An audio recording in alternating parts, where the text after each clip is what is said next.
Hello, I'm David Kesteven and I am the Green Party candidate for Bolsover in the 2024 general election. So I thought I'd do a short video to say why I'm standing for the Green Party and why I believe you should vote for the Green Party.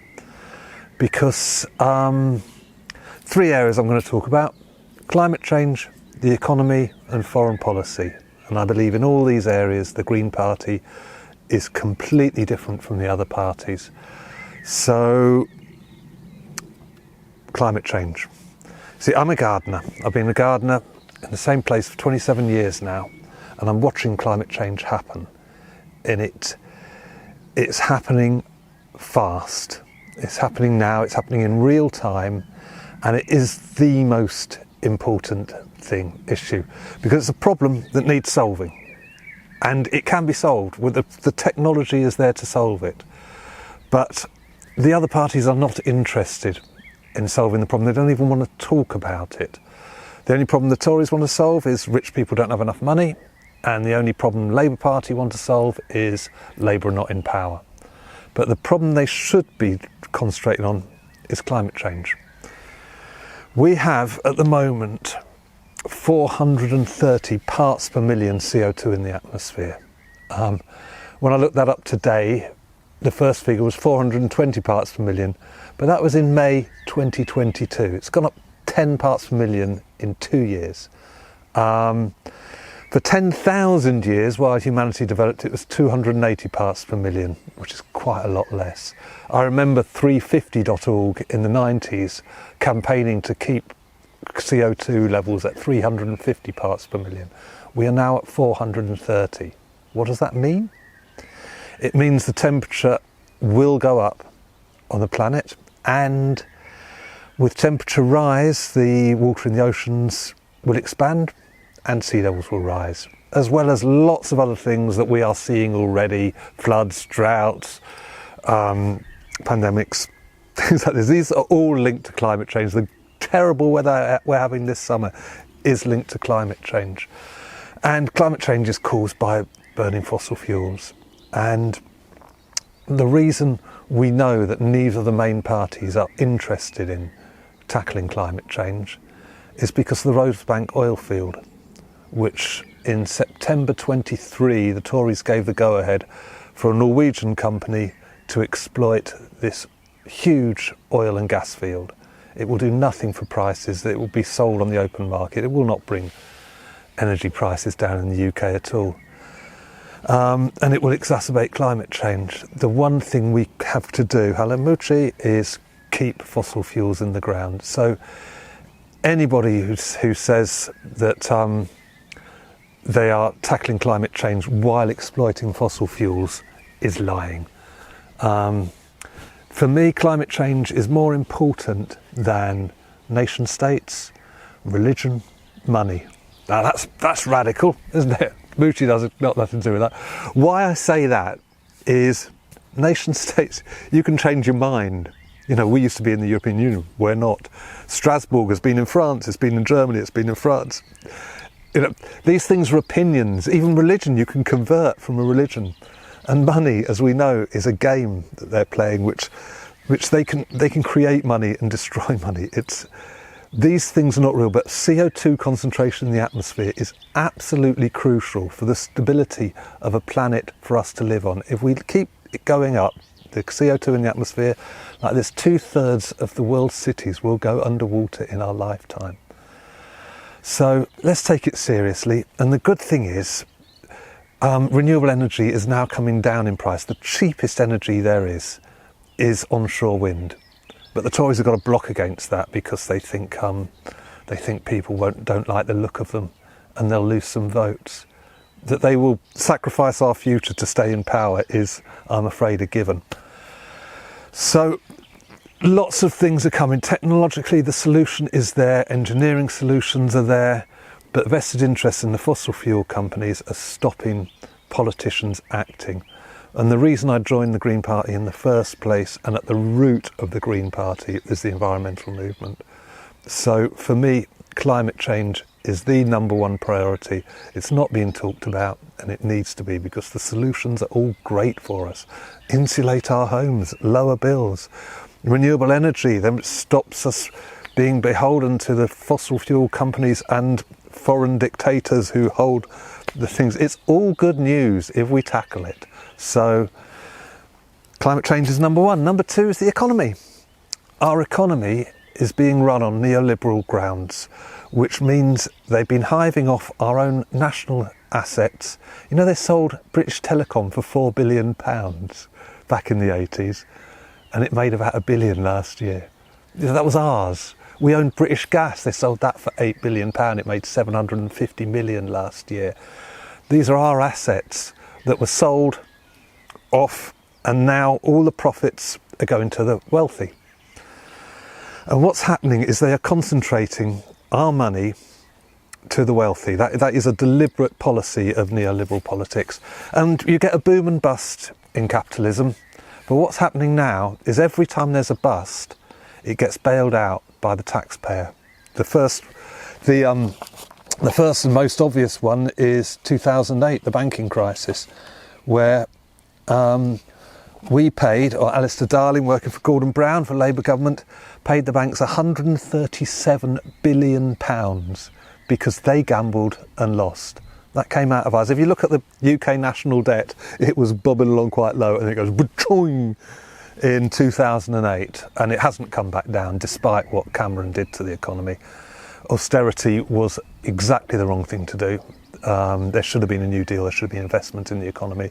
So we stagnated for 10 years. And then COVID came, another whack from the outside, and yet again the taxpayer funded the bills when capitalism couldn't cope with the system. Happened again with our fuel bills when they went up because of the war in Ukraine. We bailed out the fuel companies because the fuel companies gambled on the stock market. They sold to the highest bidder, the prices went up, and British Gas, which used to be ours, made record profits from taxpayers. This makes no sense. I believe it's only the Green Party who believes in public ownership of public assets. Of the water, the water companies, for 30 years they've been hiving off to shareholders while sewage has been going up. It doesn't make any sense at all. Privatisation of the NHS is just destroying the NHS. If you look back at the COVID debacle, what they gave to the private sector, the procurement of PPE and track and trace, absolutely expensive catastrophes that just line the pockets of, in most cases, Tory party donors. And yet the thing that was held in-house, which was the vaccine rollout, was handled efficiently and worked very well. Whether the vaccine actually was a good thing is a totally different question, which I will not comment on in this. So I believe the Labour Party is just neoliberal politics light. The Tory Party is neoliberal politics, and Reform, bless them, are trying to move the Overton window, what we can talk about, even further to the right. I saw their leader the other day saying, well, there's waste in all these public services, so we'll eliminate the waste and that will pay for tax cuts. Right, just let's unpack that a bit. Where do you think the waste is in a hospital or a school? They reckon it's probably middle management, isn't it? But what's happened is the middle managers are all doing some sort of job, and they get to my age, they get into the late 50s and they get a job in middle management, and they don't do a lot, but they're not very efficient, but they do a bit. But I suppose this Reform guy's idea is to send somebody in to hack those jobs up, say, oh, one person can do the job of 3, so we'll sack 2, we'll leave 1 in post. That person will get overworked, will leave. The hospital, the school will collapse. It won't work. They'll end up getting private people in to plug the gap. More money going off into the private sector, more going into the wealthy, and the schools and hospitals will collapse. It'll just accelerate their collapse. But the tax cuts for the rich, they'd go straight away, wouldn't they? It's only the Green Party that is talking about a wealth tax, taxing people earning more than £1 million. You know, Rishi Sunak earns £4 million a year, but only £1 million of that is earned income that he pays 40-50% top rate on. The rest of it is capital gains. It's because he's so wealthy he gets paid £3 million on his assets, and that's taxed at capital gains tax. That is 23%. So he pays less on his three quarters of his earnings is 3 million, pays less tax than you or I do on our normal incomes, 20-30 grand incomes that are charged at 25%.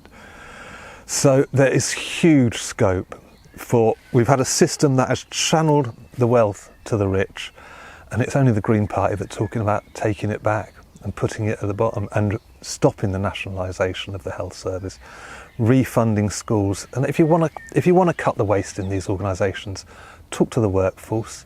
It's the people on the ground who recognise where the waste is. So let's talk to their union representatives. Allow unions back in. This is the way you get a well-run, efficient health service, is to have happy staff. The same with schools. Let's tame Ofsted. Most teachers are terrified of Ofsted when they should be remunerated properly and trusted. It's about trusting the people at the bottom. If they trusted the people at the bottom, the Horizon scandal in the post office would not have happened. That is just another case of people thinking the top knows better. The top do not. We know that from our experience. So that's the economy. It's only the Green Party that's talking about taxing the wealth, nationalising public assets and delivering at the ground level for the grassroots. And the final thing I want to talk about is foreign policy, because there's genocide happening at the moment. Oh, Moochie. No, sorry, you've got to go, Kat. I've been thinking a lot about British foreign policy and its response to terrorism. Now, the October attacks, Hamas against Israel, killed 1,300 people. Absolutely atrocious, an absolute atrocity. The third biggest death toll of any terrorist act. The biggest, of course, being the Twin Towers in America, 2,000 dead, which resulted in the Iraq War with an estimated 130 to 1 million dead. The second biggest death toll was 1,500 Iraqi cadets murdered by Islamic State in Tikrit. Well, we don't talk about that. But 1,300 Israelis killed on one day is awful. It's absolutely terrible crime. But the slaughter of 36,000 Palestinians in response is disproportionate. And we should not be fueling all these conflicts abroad. Britain's foreign policy for a long time has been to fuel conflict, to inflame it.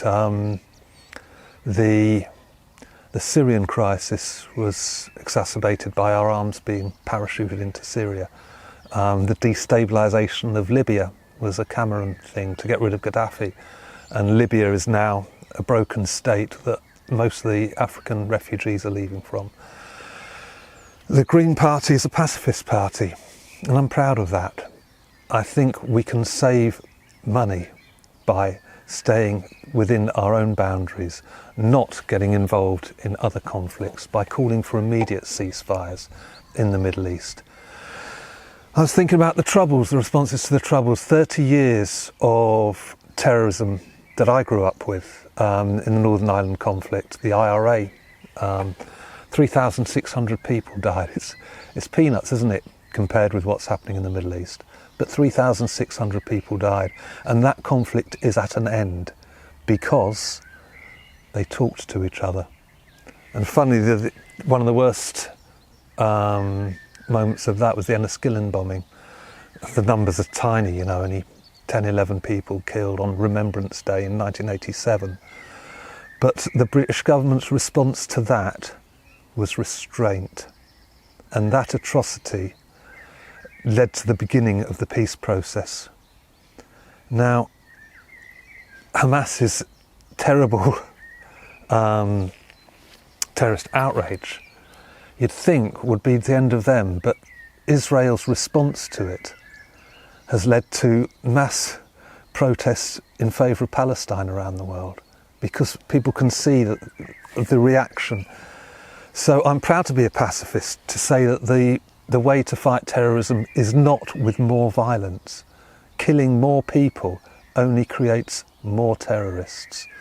So I'm completely with the Green Party's non-aggressive foreign policy. So those are three areas that I think are unique to the Green Party. We'll tackle climate change, restructure the economy, and have a non-aggressive foreign policy. And I think these are bigger issues than in the lifetime of a parliament, in a 5-year thing. So what's the point of voting Green? Hey, I won't get in. I won't get in Bolsover. We won't have a Green government. So what's the point? The point is, by voting Green, because the other parties know what we stand for, you let the other parties know what you stand for. Now, I'm putting that out on the Fracking Farmhouse channel because a few years ago, do you remember, we took on, as local groups, the government and the country's richest man who wanted to drill a fracking well just a few miles away from here, Fracking Farmhouse. And local groups from the ground up, here, Lancashire, North Yorkshire, all acted independently and all changed public opinion. And we had a public opinion on our side. And the thing that made us win in fracking was the fact that it was relayed to Boris Johnson that these fracking wells would be in Conservative constituencies and they would lose seats because they don't give a damn about the truth, about the environment, about people. All they want is power. So you can tell them, come the general election, what you stand for, the Green Party politics, action on the environment, and they'll see that and they'll want your vote. If we get 10% turnout for the Greens at this general election, you will suddenly see Labour relaunching its Green Party policies. The Conservatives going back to the 1970s when they had an environmental committee. So please do the right thing. Vote for people. Just let's get away from this awfulness that's been put down upon us. People are good. People are strong together. And I believe in a decent future. So you can vote for me in Bolsover, but you can vote for the Green Party anywhere in the country.